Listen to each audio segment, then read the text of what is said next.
The purpose of today's intermittent reinforcement email message is to talk to you about the power of flexible and non-extreme attitudes. In rational emotive behavior therapy, we encourage people to adopt flexible and non-extreme attitudes towards the challenges, misfortunes, hardships of life, as well as the undesirable side of life. In order to have healthy emotional reactions that enable us to change what we can change. The name rational in REBT has been a name that has been misunderstood by some people. Yes, flexible attitudes are logical. Yes, flexible attitudes are scientific and can be supported by evidence. And rational attitudes are adaptive. They help us function in the real world. But the important point to bear in mind is that rational attitudes, the type we speak of in REBT, have the characteristic of flexibility. They are non-dogmatic, and as such, enable us to have healthy negative feelings. Now, a lot of people will challenge the rigid, absolutistic words. Absolute should, have to, need to, must. But it's important to understand that the intervention, the disputing, the challenging, is targeted at rigidity, at an underlying attitude that is uncompromising and imperative. REBT theory says that when these imperatives, these demands, these absolutistic attitudes that we have about ourselves and our performances, other people, their behavior towards us and others, and life's hardships, undesirable conditions, that these rigid attitudes lead us to feel unhealthy, negative feelings. If we were to hold flexible attitudes about our own behavior, the behavior of others, and the conditions of life, we'll still have negative feelings because we have an unfulfilled desire, an unfulfilled wish that our behavior be more effective, that other people treat us nicely, that life goes our way. So healthy negative feelings are inevitable, or they're inevitable when you have flexible attitudes. You can't feel numb. Now, so sometimes when people hear the term REBT, they think we're talking about no feelings, a cold response to life, a cold response to others. No, we're talking about healthy negative feelings. The other misunderstanding people sometimes have is that they'll lose motivation if they adopt flexible and non-extreme attitudes. In other words, people will say, if I don't think I have to do well, then I won't try. And REBT will argue that flexible attitudes don't mean flimsy. You can have a strong desire to achieve your goals. And when that strong desire goes unfulfilled, you will have rather strong negative feelings, but they'll be healthy ones. It'll be a healthy feeling of disappointment, a healthy feeling of displeasure. So we're encouraging you to remain flexible, but encouraging you also to have strong effort to get what you want. There's nothing wrong with having a strong desire to succeed.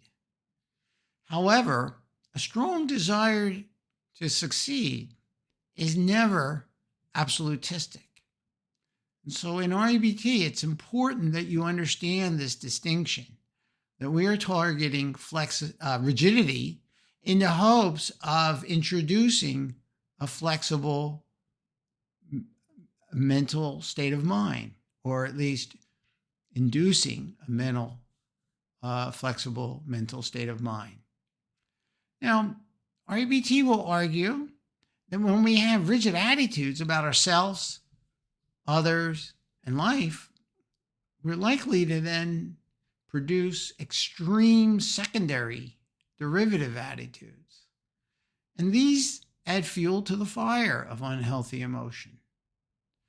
So if I think I have to do well, it's likely that I may jump to an extreme position and say it's awful when I make a mistake.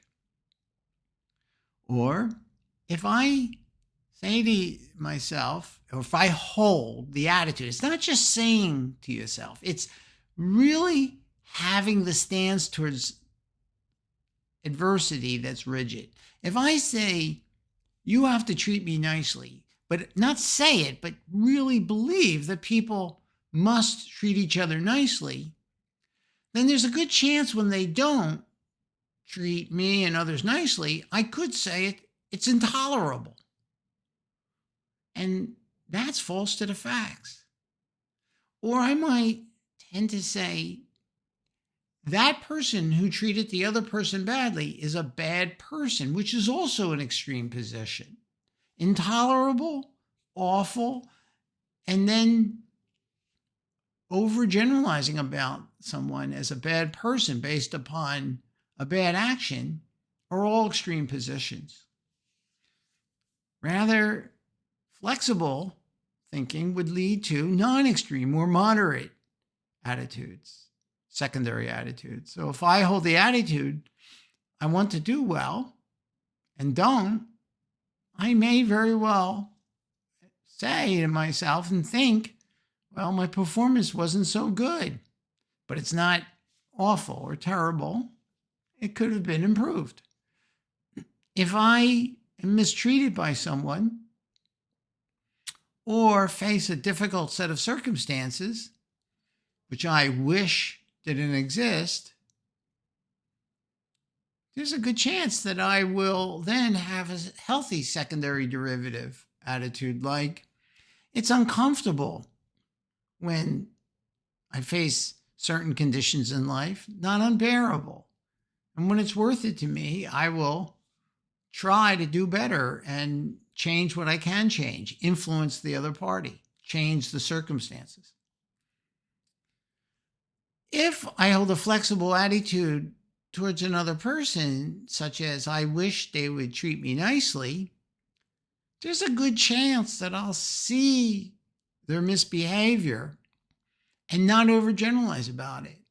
Yes, in this instance, this person treated me badly, but I'll call to mind the other instances when they've treated me well.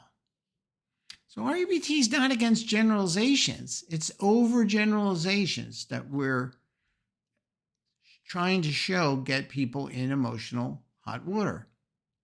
And overgeneralizations tend to come from rigid attitudes. If I think I have to do well, I may very well overgeneralize and also add to that. And when I don't do well, that's proof that I'm a loser, a failure, terrible person, bad person.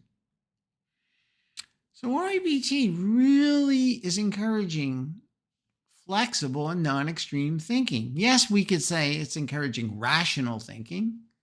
Yes, we could say it's encouraging rational behavior.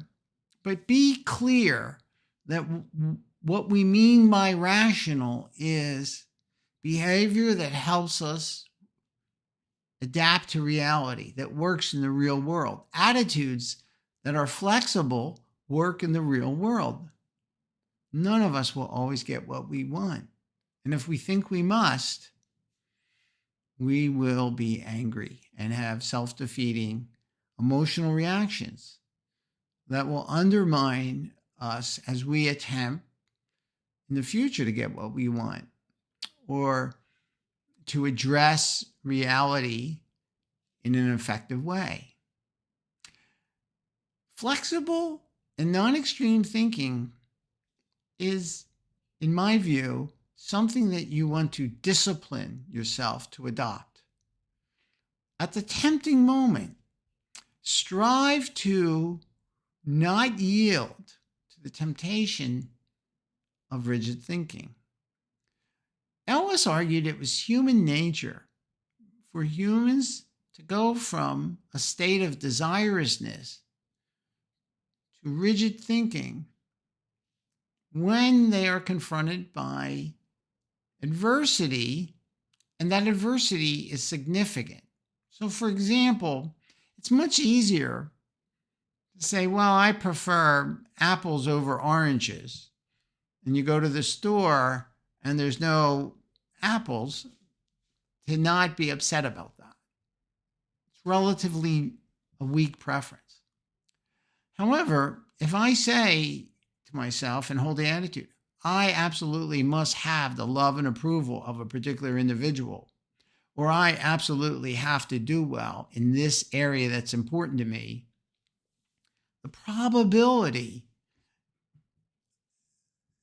of being emotionally disturbed is much higher because what we want is a very strong one. And therefore, we go from, I really want the love and approval of a particular individual to, I absolutely have to have it. Or I want to do well in this particular area of my life, and I absolutely have to. Discipline your mind to spot the rigidity. Don't just chase words like should. Another misunderstanding in REBT is that there are different ideas expressed by the word should. Conditional shoulds are consistent with empirical reality. If I say to myself or hold the attitude that in order to perform optimally, I need 8 hours of rest, what I'm suggesting is that there's a relationship between rest and performance. If I say to you, if you want to succeed in life, you really should work hard in school and try to get the best grades possible without cheating. That is a conditional proposition that my experience has shown that there's a relationship between hard work and outcome. It's not a perfect relationship.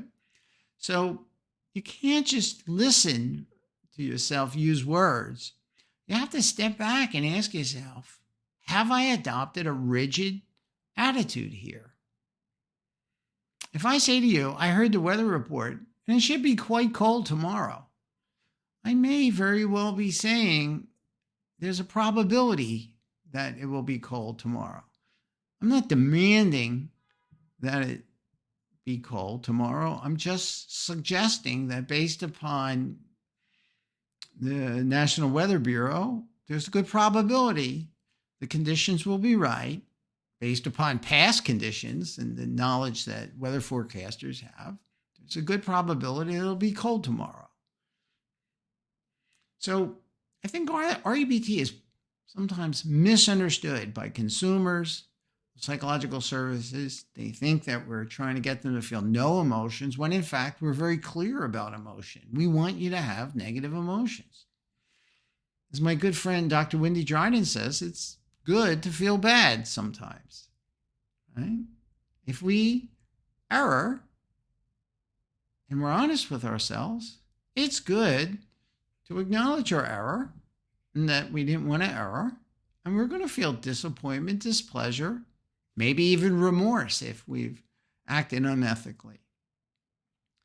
If we know that we may fail in the future and have a flexible, preferential attitude and want to succeed, we may very well be concerned about the outcome of tomorrow's performance.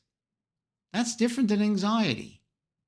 So flexible and non-extreme thinking, we're going to argue, allows for optimal problem solving, optimal emoting, optimal behavioral responses, optimal thinking once we're activated by the emotion that flows from the interaction between adversity and our flexible attitude towards adversity.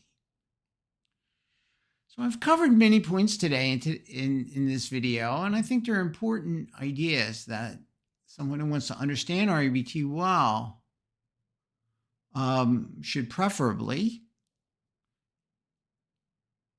go over and comprehend. Every Saturday, I teach these ideas in a conversation with a volunteer who's willing to discuss a real problem, and I do it on Zoom. It's a great way to deepen your understanding of REBT, see it applied to a variety of problems across cultures. It's at 9 a.m. here in New York, which is 2 p.m. in the UK, 4 p.m. in Bucharest, 7:30 in Delhi, India, and 11 p.m. in Tokyo, Japan. We have a worldwide audience, and I encourage you to join us. You can go to my website, rebtdoctor.com, and put your email address in there, and you'll get the Zoom link. I hope to see you on Saturday, but more importantly, I hope you understand some of the nuanced ideas that I talked about in today's video. Thank you for your attention.